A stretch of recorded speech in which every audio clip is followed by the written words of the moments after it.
Ibu Nadia Latifah?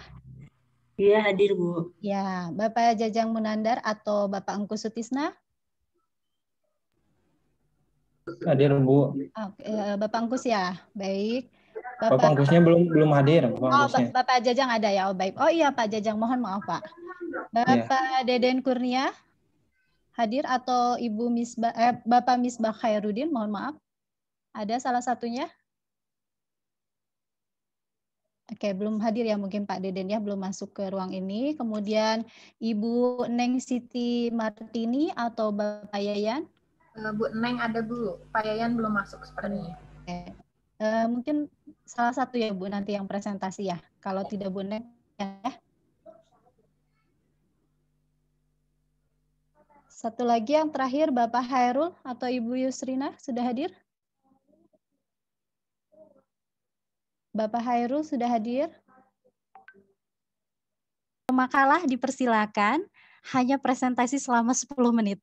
Ya, mohon maaf. Jadi satu orang presentasi 10 menit dan silakan share screen secara mandiri ya. Jadi 10 menit sendiri. Nah, sebelum presentasi mungkin saya akan membacakan CV yang sudah dikirimkan oleh Bapak Ibu narasumber kepada panitia ya. Selanjutnya nanti setelah selesai semua pemakalah, jadi kebetulan di room 2 ini ada 6 pemakalah, maka akan dilakukan sesi tanya jawab.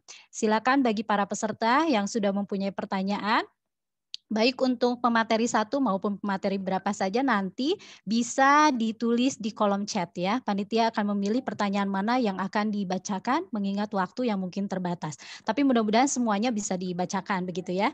Kemudian setelah itu juga para peserta dari tadi banyak yang menanyakan link daftar hadir dan sertifikat itu akan dibagikan ya oleh panitia di sesi ini, memang sengaja di sesi paralel ini, jadi mohon bersabar dan sampai selesai tuntas mengikuti rangkaian dari acara seminar nasional yang sudah biasa kita selenggarakan setiap tahun. Begitu ya Akang Teteh. Jadi mohon maaf sekali harus dibuka juga kameranya supaya memudahkan sesi dokumentasi para panitia karena ini akan didokumentasikan. Jadi kalau bisa kameranya diaktifkan mohon diaktifkan begitu ya. Kemudian apa yang saya sampaikan lagi ya mungkin itu saja dan untuk mengefektifkan waktu saya akan bacakan langsung saja mungkin ya karena Bapak Jonter sudah ada sambil menunggu yang lain. Tadi di tengah-tengah kita sudah disampaikan 4 pemateri yang andal di bidangnya. Saya yakin 6 pemateri ini juga luar biasa. Mohon disimak pemaparan dari mereka berenam ya. Karena kajian mengenai literasi juga ternyata sangat beragam dan luas sekali perlu kita simak. Sebelumnya saya akan bacakan Bapak Jonter sudah siap ya? Saya bacakan dulu. Oke, saya bacakan dulu CV Bapak Jonter Sitorus. Nama Jonter Pandopotan Sitorus. Kemudian instansi dari Universitas Pelita Harapan, Karawaci, Tangerang. Tanggal lahir 1 Oktober 1986. Masih muda ya Bang. Tempat lahir Pematang Pau, Batubara. Warga negaraan jelas Indonesia, kemudian riwayat pendidikan saya bacakan, SD di Pematang Rambai, SMP Negeri 2 Tanjung Tiram, SMA Negeri 2 Asahan, Universitas Negeri Medan, Unimed Sumatera Utara, dan S2 di Universitas Pendidikan Indonesia UPI Bandung. Bersama ya waktu itu kita ya Bang ya. Nah, baik, riwayat pekerjaan sebagai dosen tetap di UPH Karawaci, Tangerang, kemudian karya tulis atau buku yang sudah dihasilkan diantaranya adalah Mengenal Tata Bahasa Indonesia tahun 2019, kemudian Literasi Digital, Kontribusi dan Tantangan dalam Keterampilan Menulis yang dimuat di Jurnal Alfabeta 2019, kemudian berjudul Analisis Kesalahan Berbahasa dalam Penulisan dan Pengembangan Paragraf pada Mahasiswa Fakultas Pendidikan Angkatan 2019 ya. Ini juga dimuat di jurnal Alfabeta. Itu sebagian dari karya beliau begitu ya, Bang Jonter. Saya selalu memanggil beliau Bang Jonter karena sebetulnya beliau tidak asing bagi saya dan ini juga tahun kedua ya Bang ya bergabung di seminar nasional ini luar biasa. Mudah-mudahan setiap tahun selalu menjadi pemakalah ya, sangat kami nantikan. Baik, untuk mengefektifkan waktu Akang Teteh, mari kita simak pemaparan yang pertama dari pemateri kita Bapak Jonter Sitorus. Dipersilakan. Oke, baik, terima kasih pada moderator.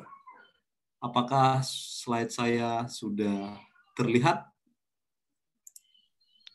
Sudah Sudah ya? terlihat dan jelas. Sudah. Oke, baik. Terima kasih kesempatannya. Salam sejahtera untuk rekan-rekan pemateri hari ini dan rekan-rekan mahasiswa juga ya.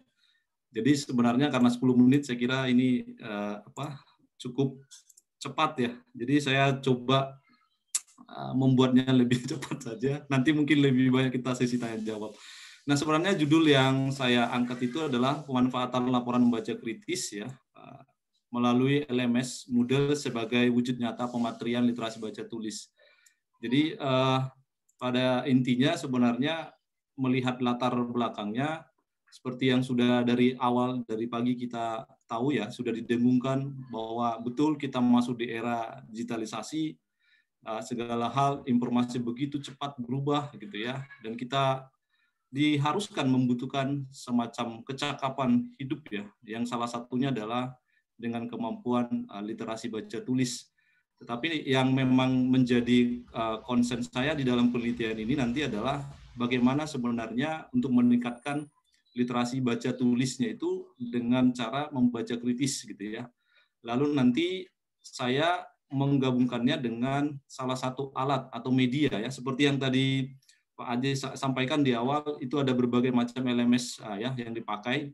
Nah, saya menggunakannya Moodle sebenarnya, LMS Moodle Learning Management System, yang ingin saya coba sampaikan untuk mematerikan sebenarnya kecakapan literasi dasar yang kebetulan hari ini saya memilihnya hanya baca tulis begitu. Kira-kira begitu latar belakangnya. Lalu sebagai rumusan masalah yang sudah saya sampaikan di tulisan itu ada 3 sebenarnya.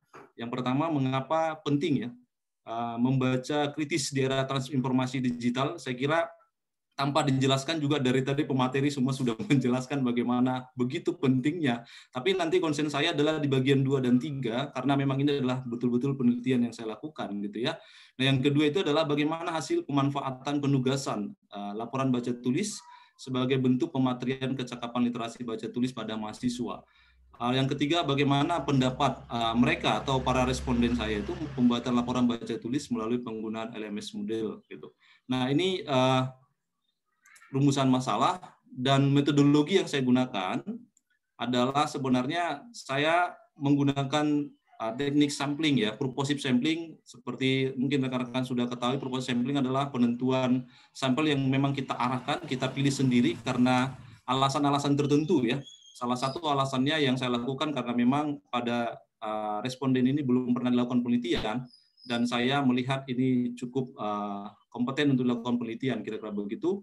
Dan cara perolehan datanya ada 2 yang saya lakukan, yaitu penugasan, ya, membuat laporan, membaca kritis, dan tentunya saya meminta mereka mencari buku-buku atau tulisan-tulisan yang sesuai dengan jurusan mereka. Kebetulan karena memang tujuan penelitian ini adalah mempersiapkan guru-guru yang memiliki ya kemampuan literasi yang kuat atau yang kritis begitu, sehingga kelak menjadi guru mereka bisa mengajari peserta didiknya, kira-kira begitu. Lalu yang kedua, saya memberikan survei ya, semacam survei pendapat membaca kritis, dan semuanya ini nanti akan diletakkan di dalam Moodle ya, LMS Moodle tadi. Nah, kemudian cara menghitungnya saya coba melakukan perhitungan dan tentunya dengan rubrik ya, rubrik yang sudah saya sediakan untuk pembuatan laporannya.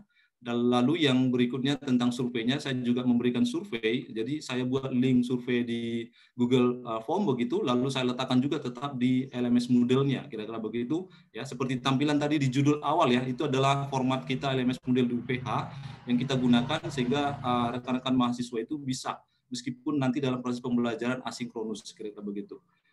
Nah, berikutnya adalah penugasannya. Jadi di dalam penugasan yang saya lakukan itu sebenarnya cukup lama ya. Ada 7 minggu berturut-turut saya berikan waktu untuk mereka. Ya, tentunya ini sudah dibatasi dengan, artinya sudah ditentukan bahwa memang buku itu sudah mereka pilih dari awal. Jadi proses pengerjaannya membacanya dari start awalnya itu adalah setelah buku diperoleh, sudah dipilih. Lalu kemudian langkah-langkahnya tentu saya memberikan seperti ini. Mereka boleh bebas memilih buku-buku yang ingin mereka baca, entah itu bersifat fiksi atau non-fiksi, begitu ya. Lalu mereka saya meminta menuliskan laporannya, ya, formatnya ada.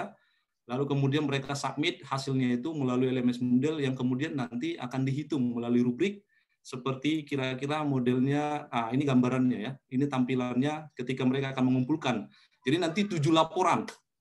Setiap minggu akan saya koreksi, saya akan komentari, mengingat seberapa jauh mereka sudah melakukan proses pembacaan, mengingat seberapa hal-hal informasi yang mereka dapatkan. Jadi ini contoh saja, saya ambil cuplik saja salah satu bentuk pelaporannya di bagian ke-7. Sebenarnya ada 7 minggu, ada 7 laporan yang terus-menerus saya minta sebagai bentuk pematrian dari kecakapan literasi baca tulisnya. Nah, sementara untuk rubriknya, saya menggunakan rubrik ini ya, Bapak Ibu.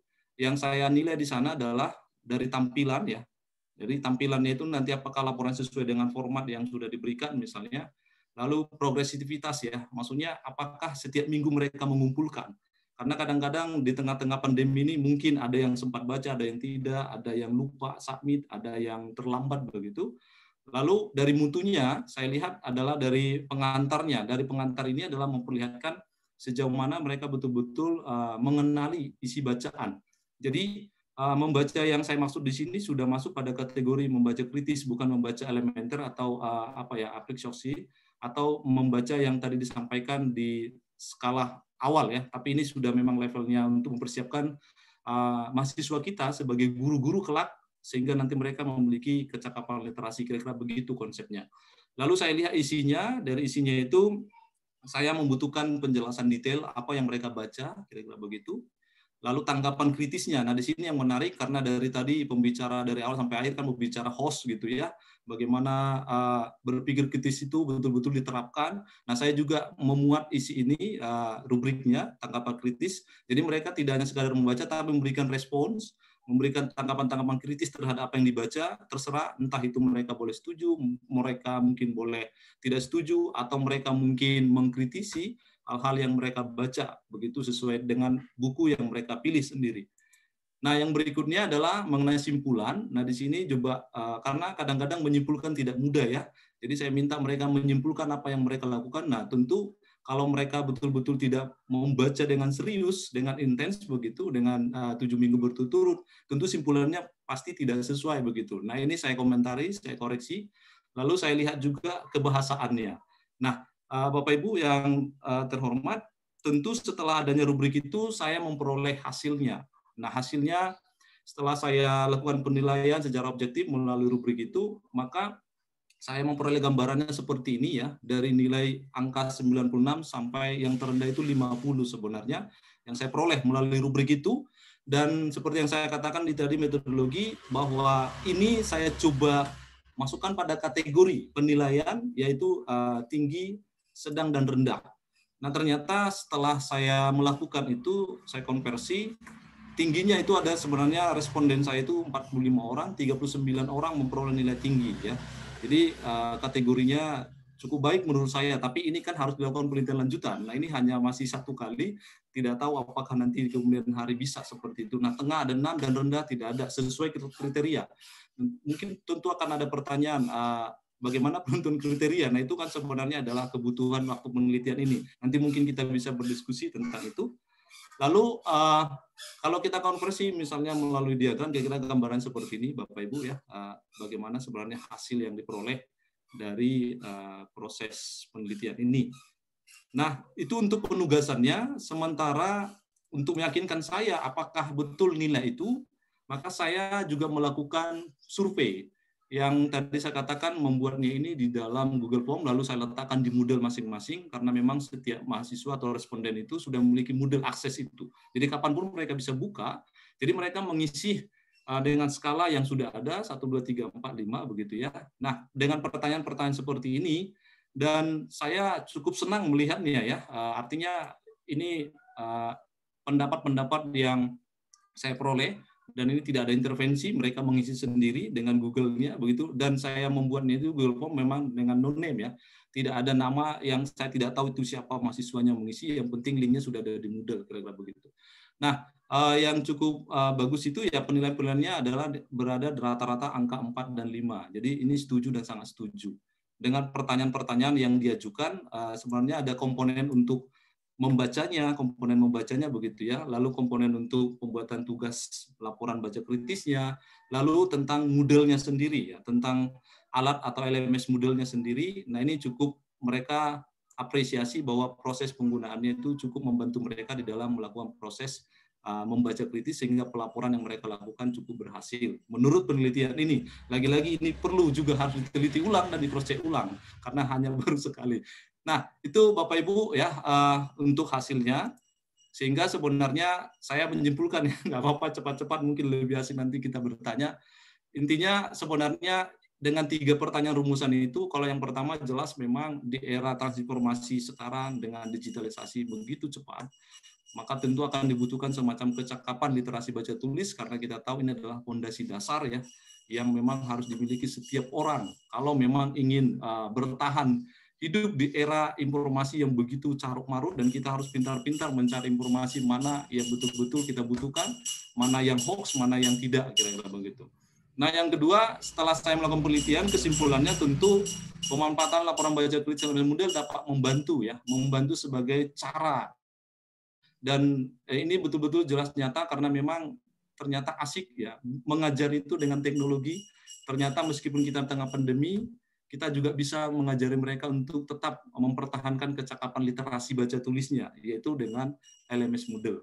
Dan yang terakhir, Bapak Ibu, kesimpulannya adalah tentu sejauh ini yang saya dapatkan dari penelitian ini adalah LMS model cukup efektif, terlebih di dalam konteks pembelajaran yang bersifat asinkronus ya. Artinya ini sangat membantu mereka. Tentu di luar LMS model itu masih banyak sebenarnya LMS yang lain ya, seperti yang tadi disampaikan oleh Prof. Aziz ya yang di awal, entah itu mungkin menggunakan format-format yang lain, tapi setelah dari penelitian ini, inilah kira-kira yang diperoleh, sehingga saya mengambil kesimpulan seperti itu. Barangkali Bapak Ibu, apakah saya mungkin terlalu cepat ya? Nah, untuk referensinya, saya ini menyertakan referensinya di sini, Bapak Ibu. Nah, mungkin nanti kita boleh diskusi lebih jauh. Terima kasih. Mungkin terlalu singkat, tapi akan nanti saya perjelas ketika kita boleh berdiskusi. Terima kasih. Ibu moderator, masih ada waktunya kah atau bagaimana? Sudah habis. Bapak Jontor, mohon maaf, 10 menitnya sudah terpakai, bahkan lebih ya. 2 menit. Ya, terima kasih sekali Bapak Jontor dengan sangat efektif menyampaikan kepada kita hasil penelitian yang dilakukan selama 7 minggu ya. Jadi penelitian 7 minggu disampaikan dalam waktu 10 menit saja. Terima kasih sudah kooperatif dengan kami. Mohon maaf, tapi kan justru itu nanti akan menimbulkan banyak pertanyaan nih di benak para audiens ya. Saya berharap banyak pertanyaan yang muncul dengan pemaparan yang singkat itu, meskipun tadi sangat runtut dan dilihat dari latar belakang, kemudian metode yang dilakukan sampai pada hasil ya. Pada umumnya responnya positif dan juga baik. Tapi lagi-lagi itu baru tahap pertama katanya. Jadi Bang Jontor ini ketagihan untuk melakukan penelitian lagi dan lagi dan lagi. Itu positif ya untuk Mbak Jontor dan mudah-mudahan untuk kita semua. Baik, silakan kalau mau sudah ada yang bertanya dicatat ditulis saja, mohon maaf ditulis saja di chat, nanti kami akan pilihkan mengingat waktu mungkin ya, mudah-mudahan bisa dibacakan semuanya. Kita lanjutkan dulu ke pemateri yang kedua. Ibu Nadia Latifahani sudah hadir ya dari Universitas Negeri Yogyakarta, tadi Bang Jontor dari Universitas Pelita Harapan. Baik, saya Ibu Nadia, halo, konfirmasi sudah hadir ya Bu? Halo Ibu Nadia, ada suaranya? Dibuka dulu, Bu. Halo, Bu Nadia. Bu Nadia. Mohon konfirmasinya. Sudah hadir? Halo. Suaranya Bu Nadia. Halo, Bu Nadia. Nah, mana nih ya Bu Nadia? Punten yang lain mohon di-mute saja. Saya harap Bu Nadia yang bisa menjawab. Di sini ada ya Bu Nadia, tapi tadi ada suaranya, kemudian tiba-tiba menghilang lagi. Apa kita, aduh jadi partisipan ribut. Saya mute. Coba bisa di-mute dulu. Ini, siapa ya ini ya? Oh, saya bukan ininya operatornya, tidak bisa. Mohon Teh Ayu di mute dulu.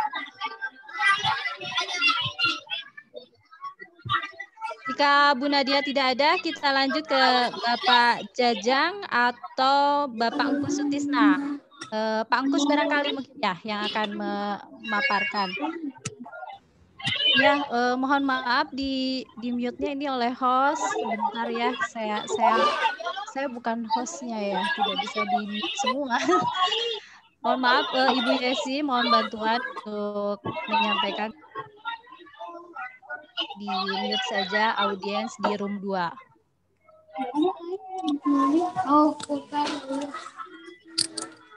Ya, sebentar ya Bapak Jajang, sebelum sudah Bapak? Ya, halo sudah ada ya. Baik, saya akan bacakan dulu CV Bapak. Aduh, ini siapa ya? Mohon maaf, saya tidak bisa, hanya permintaan di mute nih sudah. Ayu, mohon maaf di mute dulu. Coba Bu Yesi di chat saja, Teh Ayu, mohon di mute. Ya. Karena saya bukan hostnya ya, jadi tidak bisa mute ternyata.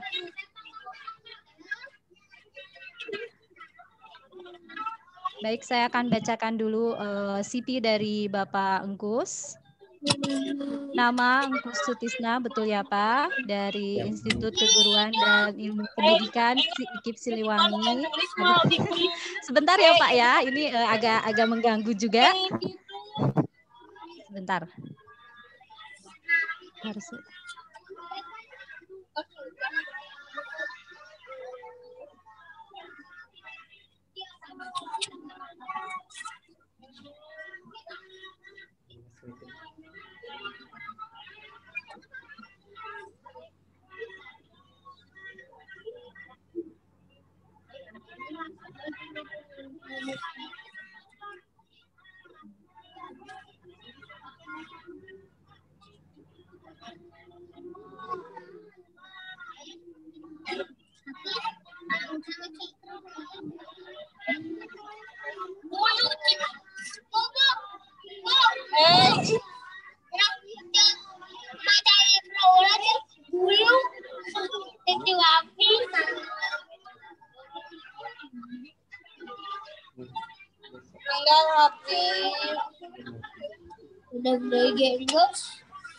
Ya, Bu Yesi mohon bantuannya untuk di mute. Ini Bu sedang diproses ini.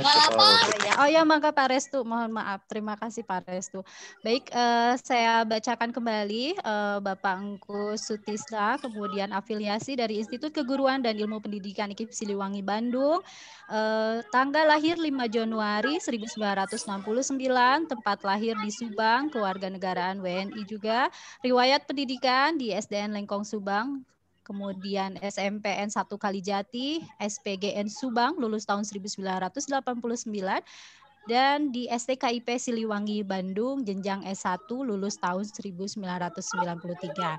Riwayat pekerjaan Bapak Engkus, guru SMP 1 Cibuaya Karawang, tahun 1994 sampai 1996, dilanjutkan dengan guru SMPN 1 Rengas Dengklok Karawang tahun 1906 sampai 1997, kemudian guru SMPN 1 Teluk Jambe Karawang 1997 sampai 2000, guru SMPN 1 Jayakerta Karawang 2000 sampai 2011.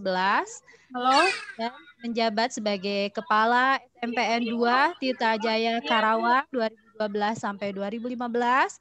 Dan Kepala SMPN 1 Rengas Dengklok Karawang 2015 sampai 2018, kemudian menjabat juga sebagai Kepala SMPN 1 Batu Jaya Karawang tahun 2018 sampai 2019, dan sekarang menjabat sebagai Kepala SMPN 1 Jayakerta Karawang tahun 2020 sampai sekarang. Begitu ya Bapak Engkus ya, luar biasa sekali.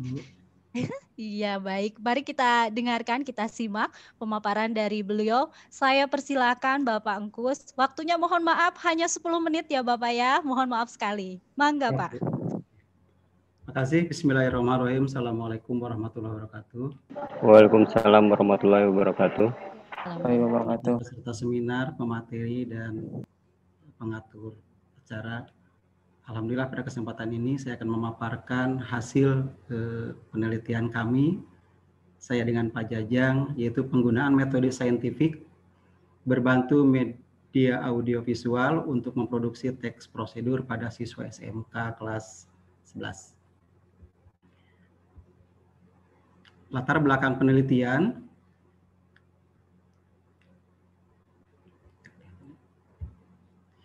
Yang pertama, kurangnya minat siswa menulis teks prosedur. Yang kedua, metode pembelajaran yang kurang efektif. Yang ketiga, rendahnya pencapaian nilai siswa. Dan yang keempat, ingin mengetahui pengaruh penggunaan media audiovisual dalam pembelajaran teks prosedur. Kemudian metode penelitian. Metode yang digunakan adalah metode deskriptif.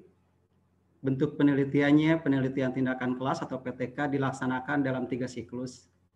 Subjeknya kelas 11 MIA 1 SMA swasta PGRI 1 Purwakarta. Instrumen yang digunakan adalah tes hasil belajar dan lembar observasi siswa dan observasi guru.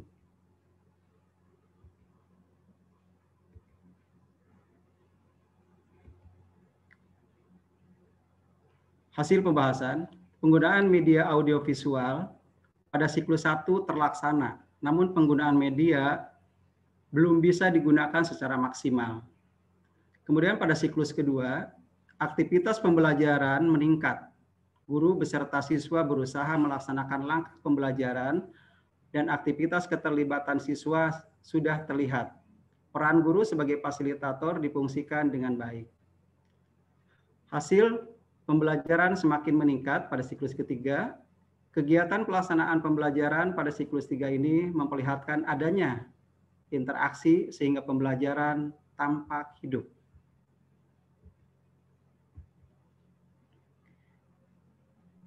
Ini tabel ketuntasan klasikal dan rata-rata kelas untuk memproduksi teks prosedur. Seperti ini, rata-rata kelas 68,42%, ketuntasan klasikalnya 25%, dan ketidaktuntasan klasikalnya 75%. Kemudian pada siklus 2, rata-rata kelas menjadi 78,94%, ketuntasan klasikalnya 80%, dan ketidaktuntasan klasikalnya 30%.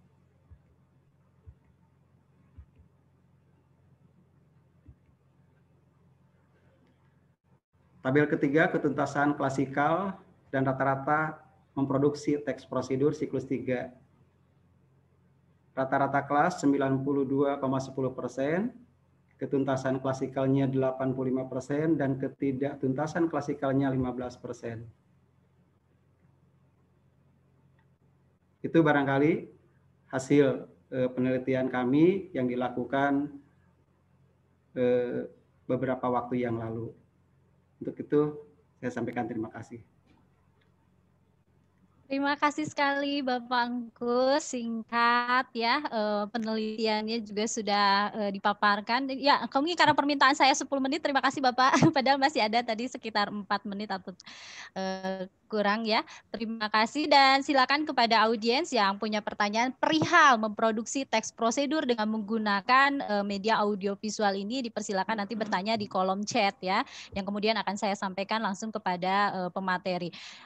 Diinformasikan juga kepada audiens yang akan menyampaikan pertanyaan ditujukan untuk siapa ya, jadi langsung ditulis misalnya untuk Bapak Angkus atau untuk Bapak Jonter Pandopotan ya. Oke, selanjutnya Ibu Nadia sudah bisa bergabung.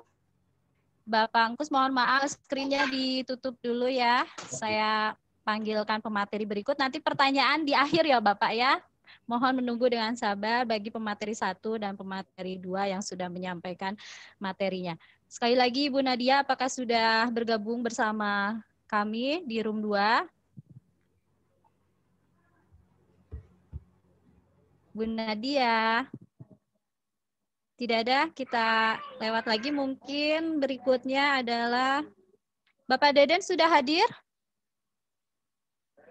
Belum hadir sudah, juga, Bu. Ya? Sudah, Bu. Oh iya, Bapak Deden. Iya. Tapi ini backgroundnya jadi begitu.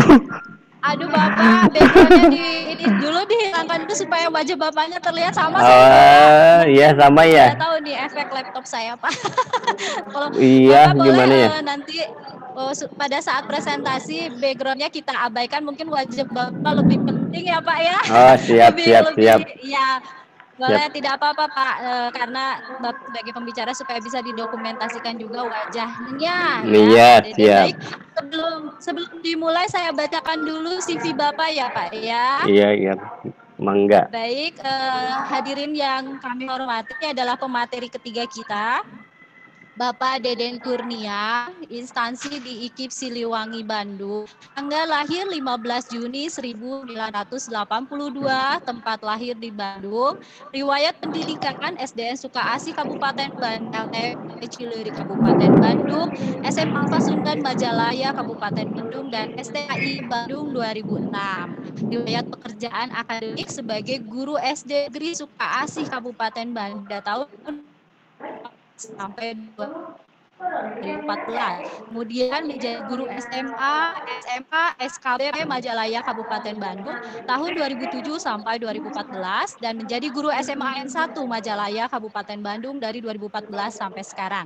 Adapun karya tulis atau buku yang sudah dihasilkan, salah satunya adalah modul pembelajaran bahasa Indonesia untuk siswa SMA. Juga ada buku antologi esai dampak dan alternatif pembelajaran jarak jauh. Itu mungkin untuk CV Pak Deden Kurnia. Saya persilakan, mohon maaf Bapak, seperti pemateri 1 dan 2, waktu Bapak hanya 10 menit untuk menyampaikan materinya. Dipersilakan Pak Deden. Oh, jelas sekarang wajahnya ya Pak. Jelasnya. Ya, nanti mungkin di background lagi. Iya. Ininya ya, screen-nya.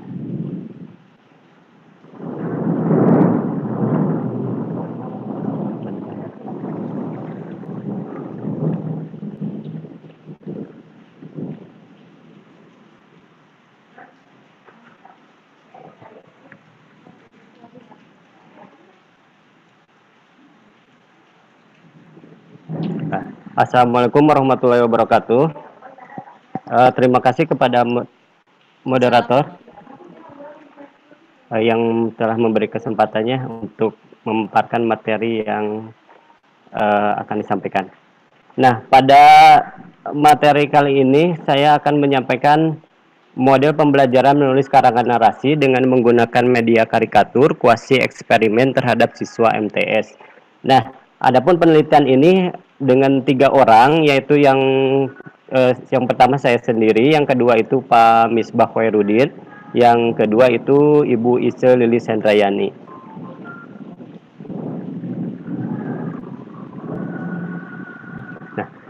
Nah, latar belakang yang melatar belakangi penelitian ini, yang pertama, kurangnya minat menulis karangan narasi. Yang kedua, metode pembelajaran digunakan tidak efektif. Yang ketiga, mengetahui pengaruh model pembelajaran menulis karangan narasi dengan menggunakan media. Maaf, di sini lagi hujan, jadi ada petir. Nah, kondisi belajar mengajar yang kurang efektif antara siswa dengan siswa dan antara guru dengan siswa, terutama dengan pembelajaran menulis yang membentuk pemikiran siswa dengan hal yang lama. Nah, biasanya kalau guru itu di kelas itu menggunakan metode yang lama, yaitu dengan teori atau materi yang disampaikannya. Nah, hal ini terjadi karena pengajaran menulis yang diberikan sekolah tidak terarah dan membosankan, biasanya begitu. Pengajaran lebih banyak memberikan teori atau praktek atau pelatihan, padahal keterampilan menulis sebagai keterampilan berbahasa yang bersifat ekspresif dan produktif. Nah, tentu saja harus mendapat praktek dan latihan lebih banyak agar siswa dapat memproduksi dengan baik. Nah, keterampilan menulis sering dikatakan sebagai keterampilan yang paling kompleks dan bersifat ekspresif, terutama pada karangan narasi. Kemudian rumusan masalahnya. Yang pertama, bagaimana kemampuan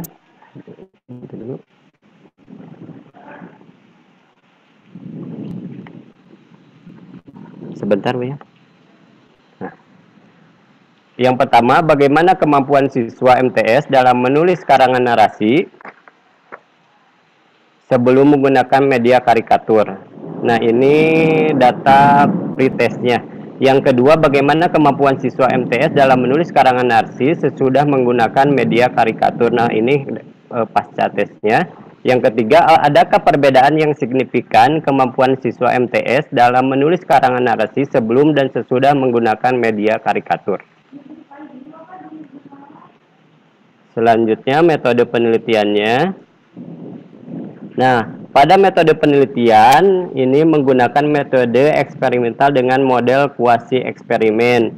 Ini metodenya, metode kuasi itu kuasi semu, hanya satu kelas yang ditelitinya di sini. Kemudian langkah penelitiannya ini memberikan tes untuk mengukur variabel terikat sebelum penelitian dilakukan. Yang keduanya memberikan perlakuan eksperimen kepada subjek. Yang ketiga memberikan tes akhir setelah perlakuan. Kemudian sampel. Nah, sampel ini kelas eksperimen dalam kelompok tunggal yang ditelitinya ini hanya satu kelas. Desain penelitiannya ini ada pretest dengan kode O1, kemudian perlakuan dengan X, pasca tes itu O2. O1 itu observasi yang dilakukan sebelum eksperimen, yang O2 itu observasi yang dilakukan sesudah perlakuan. Kalau X itu perlakuan. Kemudian teknik pengumpulan data yang pertama itu dengan uji coba. Uji coba ini untuk menguji coba bahan pembelajaran menulis karangan narasi dengan menggunakan media karikatur. Yang kedua, teknik tes. Tes dilakukan dalam bentuk tes awal dan tes akhir. Tes awal digunakan untuk mengetahui nilai rata-rata kemampuan siswa dalam menulis karangan narasi sebelum karikatur. Nah, dan tes akhir digunakan untuk mengetahui nilai rata-rata siswa setelah dipengaruhi oleh penerapan media karikatur itu. Kemudian instrumen. Nah, lalu polisi di sana. Instrumennya. Dalam instrumen ini digunakan tes menulis. Nah, penelitian ini berupa tes yang digunakan untuk pengumpulan data dalam bentuk kemampuan menulis. Tes ini dilakukan dengan memberikan tugas kepada responden untuk membuat tulisan dalam bentuk karangan narasi.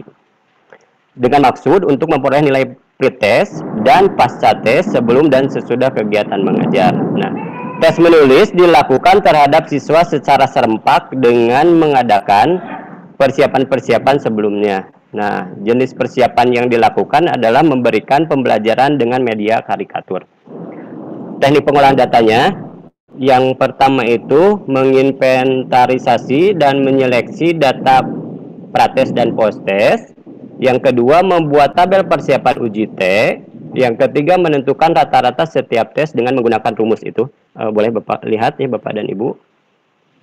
Kemudian yang keempat, menentukan standar deviasi setiap tes dengan menggunakan rumus di bawah itu. Kemudian menentukan efektivitas treatment dengan uji T, rumusnya sebagai berikut. Selanjutnya,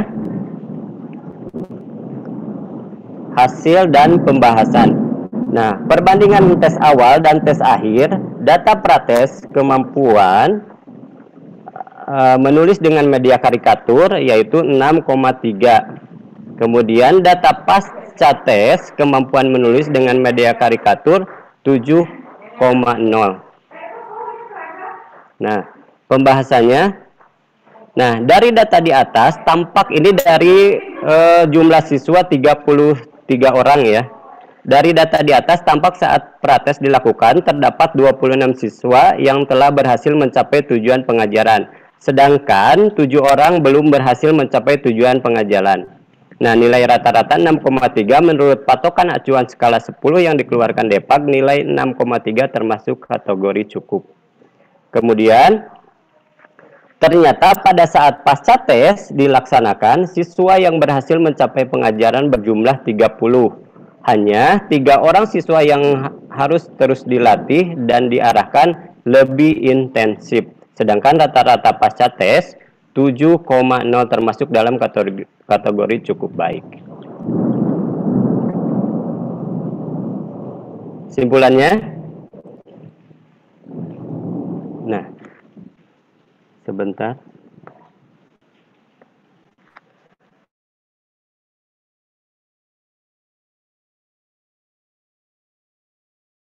Hal ini dapat dibuktikan dari hasil tes awal terdapat 26 orang siswa yang telah berhasil mencapai tujuan pengajaran.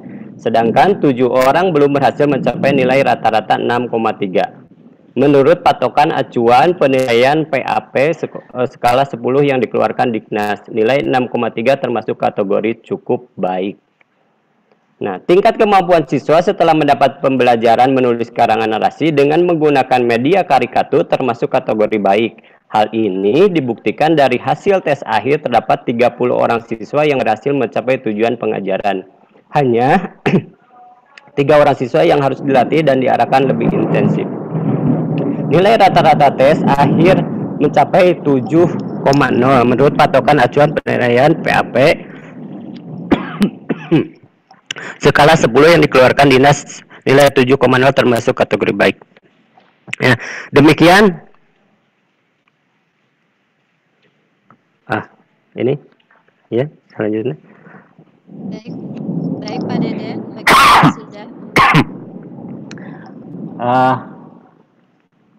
Itu simpulan yang selanjutnya itu berdasarkan uji tes dapat disimpulkan bahwa terdapat perbedaan antara nilai prates dan nilai pasca tes yang tadi dari 6,3 naik menjadi 7,0 ya, begitu. Terima kasih Bu. Demikian presentasi dari saya.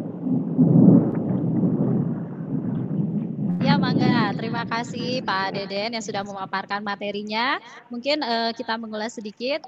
Kalau yang tadi dari Pak Angkus itu medianya audiovisual, sementara Pak Deden ini media karikatur ya. Iya. Tapi ini untuk menulis karangan narasi ya, dan Iya. penelitian eksperimen ya.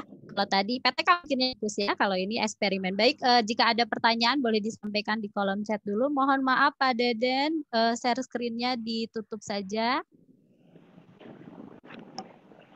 Sudah belum, Bu? Iya, sudah. Sudah. Terima kasih Pak Deden. Baik, saya dia Mas 4, karena itu kita lanjutkan saja.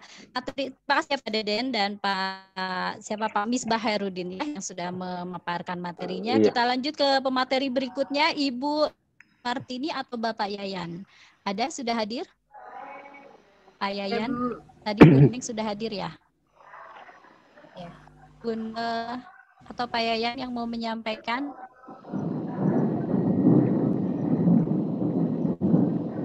Ya, ini memang mohon maaf, di saya juga ini cuaca sedang tidak bagus, jadi apa sinyal di rumah sayanya kurang baik ya. Tapi terdengar ya suara saya ya Ibu Bapak ya? Terdengar. Terdengar. Neng, oh Ibu Neng sudah. Bu Neng, sampaikan Ibu Neng atau adanya Bapak Yayan. Saya Bu. CV datar dari Pak Yayan, Bu Neng dari Kip Siliwangi ya Bu Neng ya? Ya.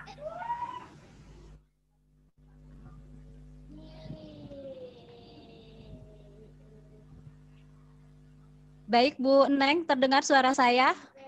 Dari Kip Siliwangi ya Bu Neng? Ya.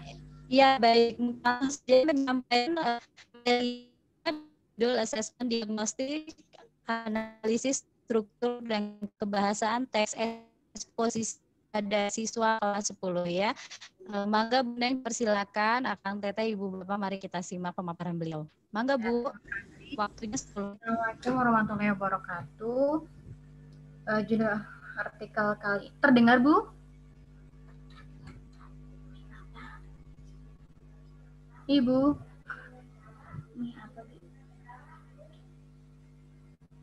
Halo.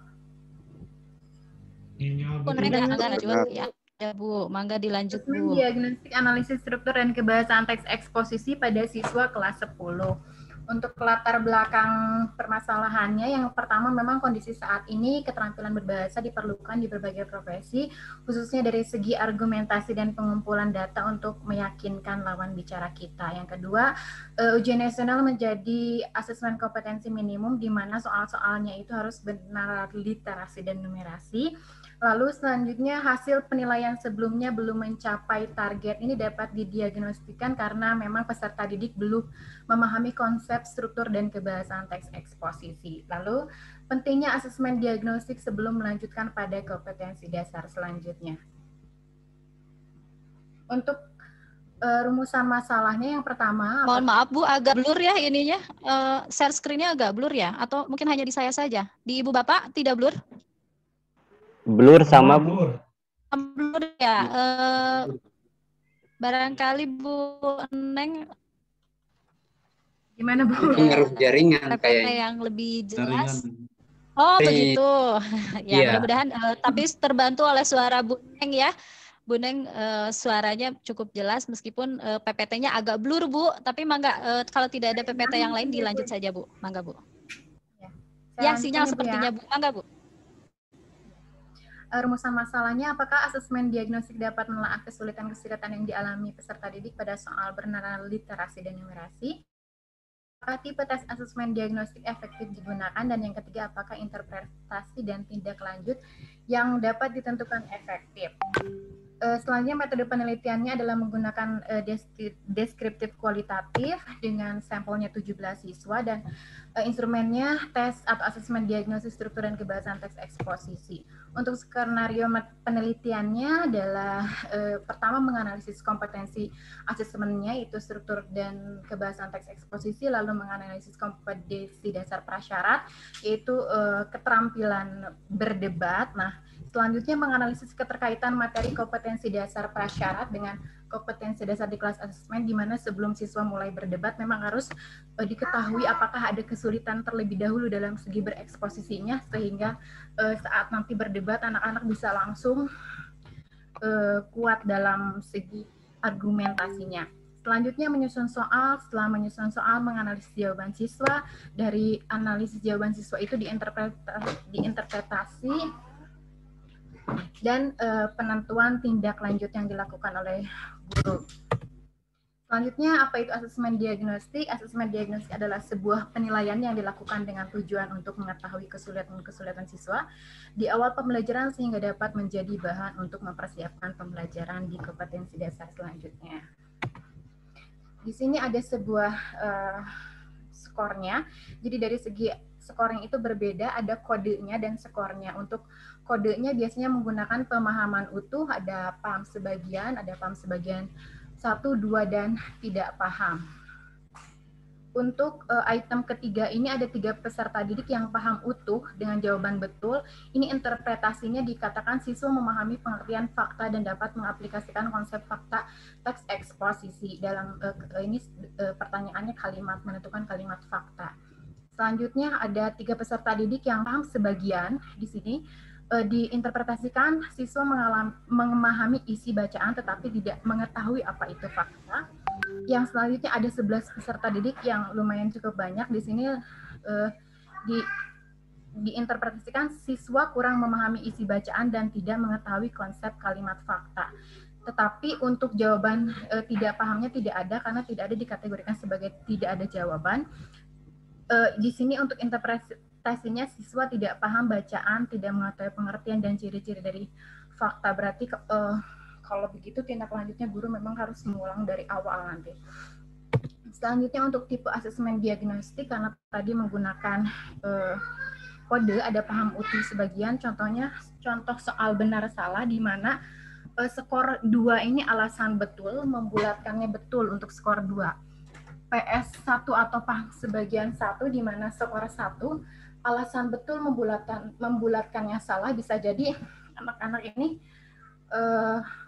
betul alasannya dan membulatkannya salah bisa di luar kognitif karena anak tersebut misalnya nervous atau misalnya lupa.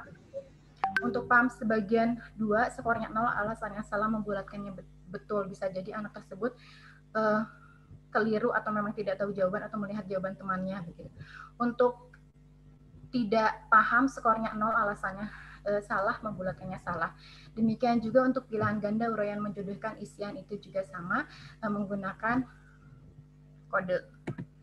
Selanjutnya hasil keseluruhannya ini dari 17 siswa, lalu hasilnya ini ada 10 orang yang belum mencapai nilai ketuntutan minimum yaitu 75, nilainya bervariatif dari 40 sampai dengan 92 dengan total skor yang didapatkan 1224. Untuk item yang ketiga tadi, pemahamannya itu 17,6%, tadi item ketiga yang tentang fakta itu. Nah, kesulitannya karena ada 6 peserta didik, kesulitannya ada 35,2%, dan untuk kesulitan sebagian pemahaman 2-nya ada 64,7%. Nah, tindak lanjut apa yang harus dilakukan jika kesulitannya 64,7% ini? Guru harus memulai pelajaran dengan cara menjelaskan ulang tentang pengertian dari masing-masing struktur teks eksposisi, lalu guru harus memberikan latihan-latihan teks eksposisi.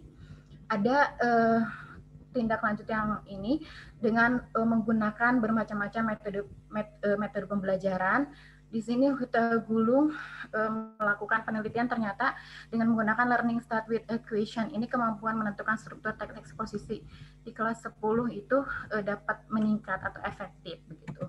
Nah, keseluruhan item yang diberikan ternyata pemahamannya ada 44,7% dengan kesulitan sebagian 1 itu pemahaman sebagian 1 30,6%, dan pemahaman sebagian 2 ini item kesulitannya 28,2%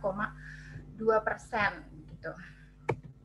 Tindak lanjutnya, guru harus memulai pembelajaran dengan cara menjelaskan ulang tentang pengertian teks eksposisi, memberikan contoh teks, memberikan latihan soal analisis, struktur dan kebahasaan teks eksposisi, menggunakan model pembelajaran yang bervariasi, bisa menggunakan model learning start with equation atau yang tadi, dan menggunakan model group investigation lebih efektif diterapkan pada pembelajaran menganalisis struktur dan kebahasaan teks eksposisi gitu. Selanjutnya, simpulannya, asesmen diagnostik menelaah kesulitan-kesulitan dalam materi pembelajaran. Peneliti dapat menentukan adanya kesulitan-kesulitan yang dialami siswa di kelas asesmen awal pada beberapa aspek materi teks eksposisi. Asesmen diagnostik dapat menelaah kesulitan-kesulitan yang dialami peserta didik pada soal bernilai literasi dan numerasi. Yang kedua, bentuk tes asesmen diagnostik efektif digunakan. Yang ketiga, interpretasi dan tindak lanjut yang ditentukan efektif untuk melanjutkan pada kompetensi dasar selanjutnya. Itu saja mungkin Bu. Ibu. Baik, terima kasih Bu Neng atas pemaparannya tuh. Saya juga wajahnya jadi hijau-hijau begini ya. Baik Bu Neng, terima kasih. Mudah-mudahan meskipun PPT-nya agak blur tapi bisa dipahami oleh para audiens. Pada intinya sih berfokus pada assessment ya Bu ya. Dan ininya objek penelitiannya teks eksposisi ya pada siswa kelas 10. Ada pertanyaan untuk Bu Neng dan Pak Yayan, dipersilakan untuk menulisnya di kolom chat, ditujukan untuk Bu Neng atau Pak Yayan. Bu Neng, punten sekali, mohon ditutup share screen-nya. Ya. Hatur nuhun. Bu, maaf nggak soalnya sedang tua. 8 duduk. Oh begitu, mudah-mudahan lancar kehamilannya di era pandemi seperti ini, sehat ya bayi dan ibunya juga ya Bu ya. Aduh, ini wajah saya jadi hijau-hijau begini, nanti saya ini lagi otak-atik lagi. Baik, Akang Teteh masih setia ya bergabung di room 2, sudah ada 82 partisipan di room ini, mudah-mudahan bisa memberikan pertanyaan kepada selama waktu masih ada ya, memberikan pertanyaan kepada para pemateri yang tadi sudah menyampaikan materinya. Saya informasikan juga bahwa mungkin nanti di akhir atau setelah seminar ini selesai akan terpilih 1 orang yang beruntung atau 2 hubungi ya, bagi penanya yang beruntung akan mendapatkan door prize gitu. Jadi silakan bertanya di kolom chat untuk 5 pemateri ya. Dan sekarang yang terakhir, baik Pak Hairul sudah bergabung ya bersama kita semua. Halo ya, Pak bergabung. Hairul. Ya, halo. siap ya. Baik, saya bacakan dulu CV Pak Hairul ya. Ya. Baik, Pak Hairul ini saya bacakan hanya Pak Hairul saja ya namanya ya. Ibu Yusrina, dengan Bu Yusrina. Ya, maksud saya nama Bapak tidak ada panjangnya gitu ya Pak Hairul Oh ya? iya, hanya itu yang terpanjang. Iya, satu saja ya Pak. Ya baik Pak Hairul dengan Bu Yusrina betul, tapi ini saya perkenalkan CV Bapak saja ya, Pak Hairul dari Universitas Khairun, tanggal lahir 15 Juli 1989, tempat lahir Bulukumba, Sulawesi Selatan. Riwayat pendidikan dari SDN 193 Tanung Tung 1096 sampai 2001, kemudian melanjutkan ke SMPN 1 Gunturu ya 2001 sampai 2004, kemudian melanjutkan SMAN 1 Herlang dan masuk ke STKIP Muhammadiyah Bulukumba tahun 2007-2011. Melanjutkan di Pasca Sarjana UNM ya 2012 sampai 2014. Baik, riwayat pekerjaan Pak Hairul sebagai dosen Universitas Madako tahun 2014 sampai 2017 dan sekarang sebagai dosen Universitas Khairun tahun 2018 sampai sekarang. Adapun karya tulis yang sudah dihasilkan salah satunya adalah Seni Berbicara dalam Pembelajaran. Baik, itu sudah saya sampaikan CV Pak Hairul, dipersilahkan kepada Pak Hairul untuk menyampaikan materinya. Mohon maaf Pak, materi sama seperti yang lain hanya 10 menit saja ya. Kami persilakan. Ya, baik. Terima kasih. Assalamualaikum warahmatullahi wabarakatuh. Waalaikumsalam warahmatullahi wabarakatuh. Sebelumnya saya ingin mengkonfirmasi apakah PowerPoint saya sudah tampil di layar. Sudah Pak, sudah jelas. Ya. Ada. Sudah Pak. Ya, baik moderator yang saya hormati dan para peserta yang saya banggakan. Pada kesempatan ini saya akan mempresentasikan penelitian tentang problematika pembelajaran bahasa Indonesia berbasis digital di masa pandemi COVID-19. Ini hampir dengan tema dari seminar ini. Jadi memang ada begitu banyak kelebihan dari media pembelajaran berbasis digital, namun tidak bisa dipungkiri ada begitu banyak juga keluhan-keluhan, permasalahan-permasalahan yang hadir di tengah-tengah mahasiswa. Ya. Jadi semua ini berangkat dari apa yang namanya COVID-19 yang berdampak terhadap begitu banyak aspek kehidupan, baik kesehatan, ekonomi, termasuk pendidikan.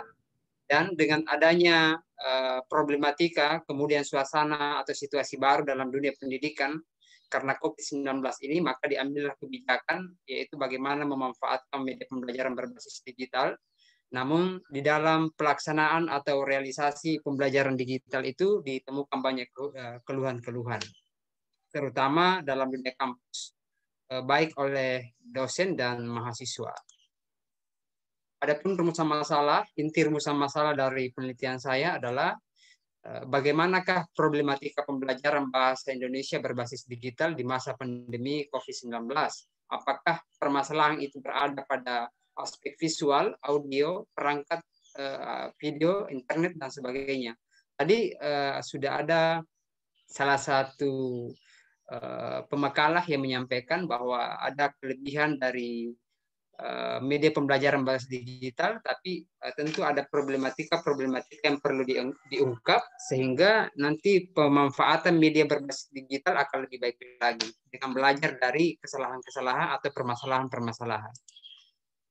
Ya, subjek penelitian dalam penelitian ini saya berfokus pada mahasiswa baru di Universitas Khairun jurusan Bahasa Indonesia, laki-laki sebanyak 25 orang dan perempuan sebanyak 38 orang. Metode penelitian yang digunakan adalah dengan menggunakan metode kualitatif, dan untuk mengumpulkan data saya juga memanfaatkan media yang berbasis digital, yaitu dengan menggunakan Google Questionnaire untuk kemudian membagikan kepada mahasiswa sebagai, yaitu mengumpulkan data, kemudian mengidentifikasi masalah, setelah itu menginterpretasi data, dan terakhir memberikan rekomendasi permasalahan yang ditemukan. Ya, ada beberapa indikator dari penelitian ini untuk kemudian dijadikan sebagai dasar untuk memaparkan hasil penelitian. Yang pertama adalah media pembelajaran digital yang digunakan selama pandemi, khususnya di Universitas Khairun, kemudian bagaimana kualitas audio, kualitas visual, kualitas video, dan kualitas jaringan internet. media pembelajaran digital dan problematikanya. Jadi ini adalah merupakan rangkuman dari hasil dan pembahasan dari penelitian saya. Dapat dikatakan bahwa berdasarkan hasil penelitian ini, maka dapat diuraikan bahwa media pembelajaran berbasis digital banyak digunakan dalam pembelajaran bahasa dan sastra Indonesia di masa pandemi COVID-19 adalah media pembelajaran virtual class. Jadi ada memang platform pembelajaran yang disiapkan oleh pihak Universitas Hairun. Selain itu juga memanfaatkan aplikasi Zoom dan aplikasi WhatsApp untuk mempermudah berinteraksi ketika ada pertanyaan-pertanyaan. Ada beberapa pembelajaran tersebut, yaitu yang paling utama adalah akses jaringan internet yang kurang baik, kemudian pengajaran yang kurang efektif karena suara yang kurang jelas, seperti apa yang kita alami tadi barusan, misalnya PowerPoint yang kurang jelas, kemudian suara yang terputus-putus karena jaringan internet, seperti itulah kemudian yang juga dialami oleh para mahasiswa. Ya, sehingga berdampak pada pemahaman materi perkuliahan. Jaringan internet yang kurang baik menyebabkan aplikasi Zoom dan aplikasi-aplikasi lainnya itu menjadi tidak efektif untuk digunakan. Ya, kemudian dalam pembelajaran jarak jauh di masa pandemi, dalam hal memanfaatkan media pembelajaran berbasis digital, hampir setiap mahasiswa hanya menggunakan handphone untuk mengikuti pembelajaran. Masih banyak mahasiswa yang belum mempunyai laptop. Hal ini juga menjadi salah satu permasalahan dalam pembelajaran berbasis digital. Pembelajaran jarak jauh dengan menggunakan handphone tentu lebih rumit dan tentu lebih sulit untuk digunakan dibandingkan ketika seorang mahasiswa belajar jarak jauh dengan menggunakan laptop. Ya. Kemudian dari permasalahan-permasalahan tersebut, banyak mahasiswa yang merekomendasikan untuk melaksanakan pembelajaran dengan bertatap muka secara langsung, namun tentu itu tetap akan menunggu kebijakan dari pemerintah. Kemudian, beberapa mahasiswa mengatakan bahwa dalam situasi pandemi, jika media pembelajaran yang diandalkan adalah media pembelajaran berbasis digital, maka yang perlu diperhatikan dengan baik adalah ketersediaan jaringan internet yang baik. Jika jaringan internet mengalami gangguan, maka akan berpengaruh buruk terhadap berbagai aspek pembelajaran. Ya, rekomendasi, mahasiswa berharap agar dosen memberikan kebijakan terkait waktu pengumpulan tugas dan perkuliahan. Jadi memang sebagai dosen, sebagai pendidik, tentu sudah harus ada sikap dan kebijakan-kebijakan yang berbeda dalam menghadapi siswa maupun mahasiswa dalam situasi seperti ini, kondisi mahasiswa di masa pandemi. Kemudian, mahasiswa menyarankan agar dosen menggunakan aplikasi pembelajaran yang mudah digunakan oleh mahasiswa dan tidak membutuhkan banyak kuota internet. Seperti itu kata mahasiswa. Terima kasih atas waktu yang diberikan. Sekian, Assalamualaikum warahmatullahi wabarakatuh. Waalaikumsalam warahmatullahi wabarakatuh. Demikian Tete, para hadirin. Semua pemateri sudah menyampaikan materinya. Mohon maaf Pak Hairul, boleh ditutup share screen-nya.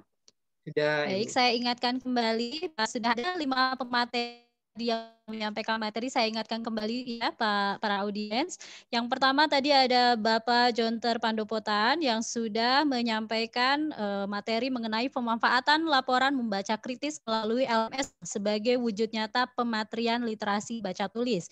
Kemudian kita ada pemateri kedua tadi yang disampaikan oleh Bapak Engku Sutisna dengan menggunakan media audio visual pada siswa kelas 11 SMA. Tadi PTK ya Pak. Kemudian ada pemateri selanjutnya Pak Deden Kurnia yang tadi menyampaikan dengan judul model pembelajaran menulis karangan narasi dengan menggunakan media karikatur kuasi eksperimen terhadap siswa di MTS. Dan kemudian dilanjutkan dengan Martini yang sudah menyampaikan materi berjudul asesmen di teks eksposisi pada siswa kelas 10. Terakhir ditutup materi oleh Bapak Hairul dari Ternate dengan judul analisis problematika pembelajaran dan sastra Indonesia berbasis digital di masa pandemi COVID-19. Mungkin ini problematika kita semua nih. Saya ini problem juga Pak. Karena ini dari tadi saya terganggu dengan virtual background saya. Baik, saya cek dulu apakah sudah ada pertanyaan. Sudah ada ya, tadi saya lihat beberapa. Baik, mohon maaf saya background-nya saya ini dulu ya. Oke. Baik, Bu Neng dari atas dulu ya. Tadi seperti ini ya. Pertanyaan pertama mungkin untuk Pak Jonter ya. Halo Pak Jonter ya. Baik. Dari Kang Yusuf, Assalamualaikum. Izinkan saya bertanya teruntuk permateri pertama ya untuk Bang Jonter ya. Dalam penggunaan LMS, apakah ada pengajaran lebih detail mengenai LMS tersebut kepada siswa sebelum diterapkan dalam pembelajaran? Boleh langsung dijawab saja Pak Jonter, dipersilakan. Terima kasih Ibu Moderator. Iya, sama-sama. Pak Yusufnya mana ya suaranya? Pak Yusuf? Terima kasih Langsung dijawab ya. Di sini Bu, hadir Bu. Ya, siap. Langsung dijawab ya. Untuk pertanyaannya, nah kita memang sebenarnya sebelum pandemi juga ya, di UPH itu sudah punya divisi yang namanya, mereka itu masuk ke UPH sudah dibimbing teknis untuk memperoleh pengetahuan dasar tentang penggunaan LMS Moodle. Jadi kalau ditanya apakah memang sudah, dan jadi ketika pun kita prosesnya itu berlangsung, istilahnya dosen itu hanyalah lebih mengingatkan kembali. Kalau tahapannya mereka sudah pelajari, sudah ada pembelajarannya khusus untuk mereka. Jadi biasanya di masa orientasi itu mereka dibimbing teknis. Jadi mereka memperoleh bimbingan teknis untuk memahami bagaimana menggunakan Moodle dari awal.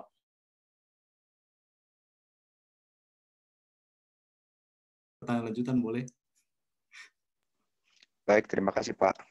Oh ya, baik Pak Yusuf, begitu jawabannya ya yang disampaikan oleh Pak Jonter. Mungkin pertanyaan lanjutan atau sudah cukup puas dengan jawaban dari Pak Jonter? Sudah puas Bu.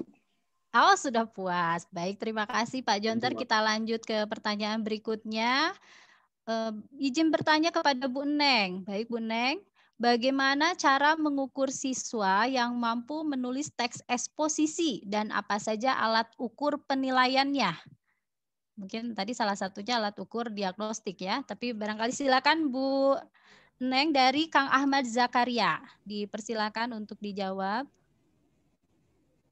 Cara mengukur siswa yang mampu menulis teks eksposisi. Apa saja alat ukur penilaiannya Bu Neng?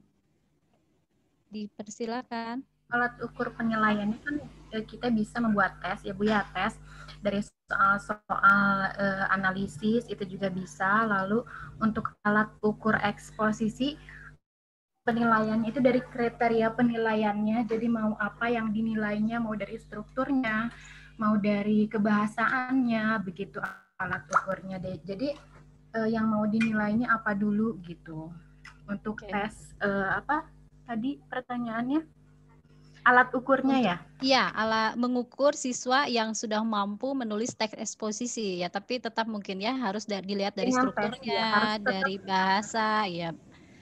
Ya, Begitu Kang tergantung Ahmad Zakaria, karena tadi mungkin asumsinya penelitian dilakukan pada siswa yang masih kesulitan gitu ya, kesulitan menulis eksposisi. Nah, sementara katanya ini sudah mampu. Nah, tetap saja Kang Zakaria, salah satu yang perlu dilihat adalah tentu teori tentang teks eksposisi tersebut ya. Jadi Bu Neng sudah menyampaikan, bisa dilihat strukturnya, mungkin lebih dalam ke isinya, substansinya gitu ya Bu Neng ya, supaya pengukurannya juga lebih akurat dan bisa. Tadi ada tingkat apa Bu Neng?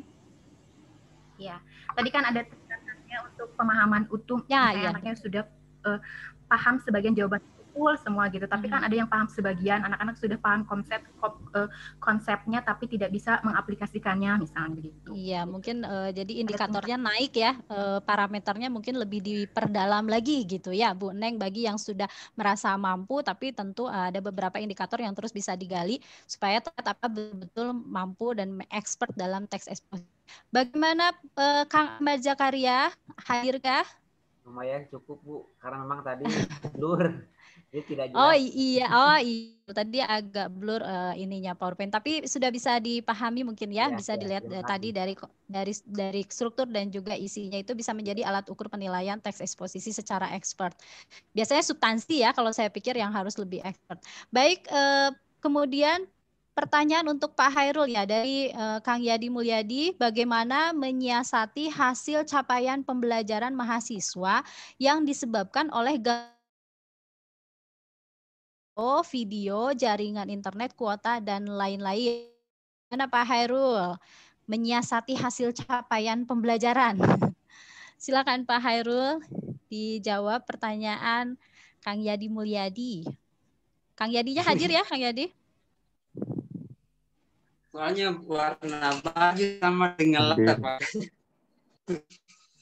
Ya, baik. Baik.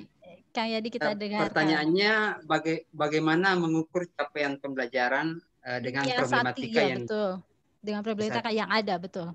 Jadi kalau berdasarkan pengalaman saya, caranya itu adalah penilaian dilakukan berbasis tugas, ya berbasis tugas, dan pengumpulan tugasnya bukan pada saat pelaksanaan pembelajaran, tetapi diberikan waktu sekitar 2-3 hari.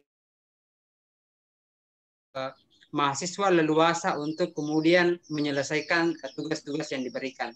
Ya, jadi memang kehadiran bertatap muka mahasiswa tidak bisa dijadikan sebagai indikator utama untuk kemudian dijadikan sebagai penilaian, karena kita tidak bisa memastikan apakah memang jaringan internetnya yang kurang bagus atau memang HP-nya yang kurang bagus dan sebagainya. Jadi memang berbasis tugas supaya ada banyak waktu untuk melakukan itu. Terima kasih, Ibu. Iya, terima kasih Pak Hairul. Mungkin kalau bisa saya simpulkan juga dari jawaban, artinya kita harus positive thinking juga ya Pak Hairul ya.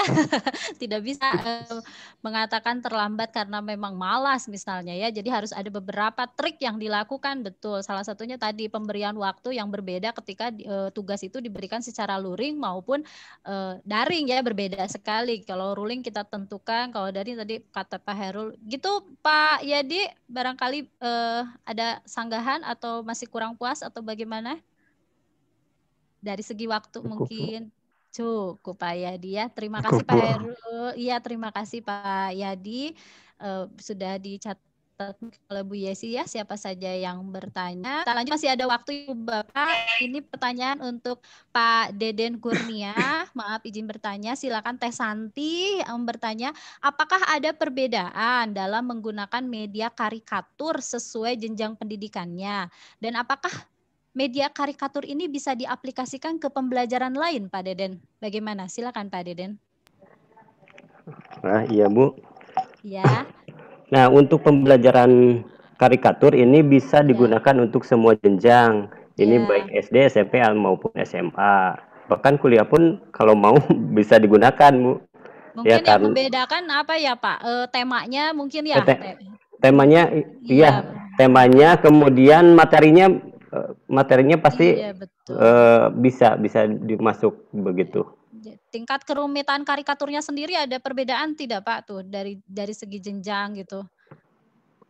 Kalau ada Bu, kalau SD pasti lebih memudahkan untuk dilihatnya ya. Kalau SMP itu sama Pak, agak mudah ya. Nah kalau SMA itu lebih rumit lagi begitu. Rumit mungkin ya. Jadi bisa untuk pembelajaran lain juga ya Pak ya, tidak hanya tadi pada pembelajaran yang Bapak sampaikan ya. Bisa Bu. Hanya karangan narasi ya. Bagaimana Teh Santi jawabannya? Mungkin halo Teh Santi. Iya Ibu. Iya, mungkin Teh Santi nanti bisa baca makalah Pak Deden ya, supaya detail berkaitan dengan ya karikatur ini. Iya, sudah begitu. Cukup puas Iya, dengan Ibu. Jawabannya Teh Santi? Oke. Atau ada lagi Cukup yang mau ditanyakan? Puas, Cukup sudah, puas Ibu, ya, cukup bisa untuk puas. pembelajaran. Sepertinya Teh Santi nanti berminat Pak menggunakan media karikatur dalam pembelajaran lain gitu. Nah, Nanti begitu, kerajinan bagus. ini nih apa tertular oleh Pak Jonter yang sudah senang melakukan penelitian ya Pak Jonter ya. Bagus itu tular. Mudah-mudahan itu bisa menular Bu. Iya, alhamdulillah, mudah-mudahan ini juga inti dari pertemuan kita ya di seminar nasional. Kita bertemu dengan para peneliti semuanya supaya bisa saling menginformasikan dan memperlihatkan hasil sehingga juga kita jadi terinspirasi ya Bapak Ibu. Tadi yang sudah disampaikan oleh 5 pemateri ini luar biasa. Sudah ya Bu Yesi, sudah di ini mungkin ya. Sudah dicatat ya nama-nama penanya. Ada lagi yang mau bertanya? Atau mau menyampaikan langsung barangkali ada? Sudah cukup mungkin ya pemaparan dari halo Bu Yes, masih ada Bu Yes atau sudah? Ya, oke. Baik. Saya pikir sudah cukup saja kita sudahi 5 pemateri sudah menyampaikan materinya masing-masing. Pada akhirnya memang problematika, saya mengutip Pak Hairul ya, problematika tentang literasi juga tidak akan berakhir sampai di sini ya. Berkaitan dengan perubahan zaman, kemudian juga terutama hari ini ya atau saat ini kita sudah terkena sebuah virus yang akhirnya mengubah model pembelajaran kita yang tadinya mungkin hanya luring saja atau kemudian ada juga yang jadi blended learning dulunya, tapi sekarang jadi full daring gitu ya. Kalau mungkin dulu kita luring daring, tapi sekarang jadi full daring. Ya literasi juga tentunya harus mengikuti perkembangan zaman itu. Ada literasi digital. Tadi Bang Jonter ada literasi kritis, kemudian yang lain juga menulis dan membaca. Saya pikir apa yang disampaikan oleh para pemateri sangat bermanfaat untuk kita semua. Mudah-mudahan apa yang sudah disampaikan bisa memberikan inspirasi dan menambah wawasan serta menjadi motivasi bagi kita semua untuk terus melakukan penelitian ini terus dan menerus gitu. Jadi sebagai praktisi pendidikan kita semua juga terus melakukan sebuah penelitian yang sesuai dengan era dan memang yang dibutuhkan oleh para peserta didik kita. Sehingga pada akhirnya tujuan dari seminar nasional kita yang bertema apa tadi memateri ini ya, memateri literasi untuk menghasilkan pembelajaran yang kreatif, inovatif itu dapat tercapai. Saya ucapkan terima kasih kepada para pemateri dan narasumber, Bang Jonter, terima kasih Pak Deden, terima kasih Pak Engkus, terima kasih Pak Hairul dan Ibu Neng ya. Terima kasih kepada narasumber kita. Terima kasih juga kepada Bapak Ibu dosen yang sudah bergabung di room 2 serta kepada para audiens semua yang sudah setia sampai akhir. Kita lihat ada 74. Baik, mohon dibuka dulu kamera semua. Kita foto dulu ya Bu Yesi. Mungkin mohon bantuannya untuk mengabadikan. Semuanya Bu. boleh dibuka. Ya, bagaimana? Iya, ini daftar hadirnya tidak bisa diisi ya. Oh, begitu Pak. Mungkin nanti di grup WA saja ya Pak ya. Di grup WA pemakalah saya itu lagi minta tapi kalau yang lain bisa dibuka tidak atau hanya Pak Yayan saja? Bisa Bu, bisa Oh dibuka. bisa Pak Yayan sinyal mungkin ya. Tapi lagi-lagi minta login gitu Bu.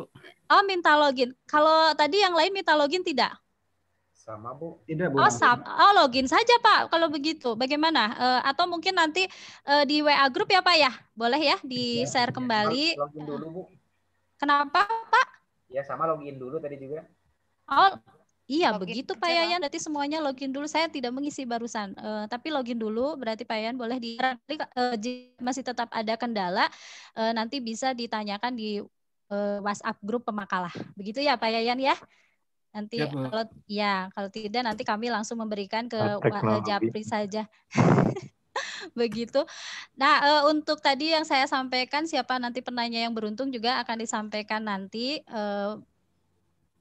menyusul ya melalui WhatsApp grup peserta. Nah, kalau untuk yang beruntung dapat door prize hari ini siapa dari beberapa penanya tadi akan disampaikan melalui WhatsApp grup peserta. Sertifikat sekali lagi setelah mengisi link daftar hadir tentu nanti akan masuk ke email Bapak Ibu. Kalau masih ada kendala bisa ditanyakan melalui WhatsApp grup. Begitu Ibu Bapak, saya ambil fotonya dulu ya Bu Yesi, mohon dibantu juga. Terima kasih nih Bu Yesi dari tadi sudah membantu saya. Baik, 1, 2, 3. Nah, Pak Hairul gayanya keren ya. Oke, sekali lagi room 2 sekarang saya buka. 1, 2, 3. Oke, sebentar. Room 2 ini belum. Mungkin Bu Yesi juga sudah mengambil ya. Saya ambil dari sini juga. Baik, sekali lagi room 3. Room 2 ya, tapi slide 3 nih. Oke, 1, 2, 3. Alhamdulillahirabbil alamin. Terima kasih kepada para pemateri dan audiens semuanya. Mudah-mudahan pertemuan kita hari ini bermanfaat.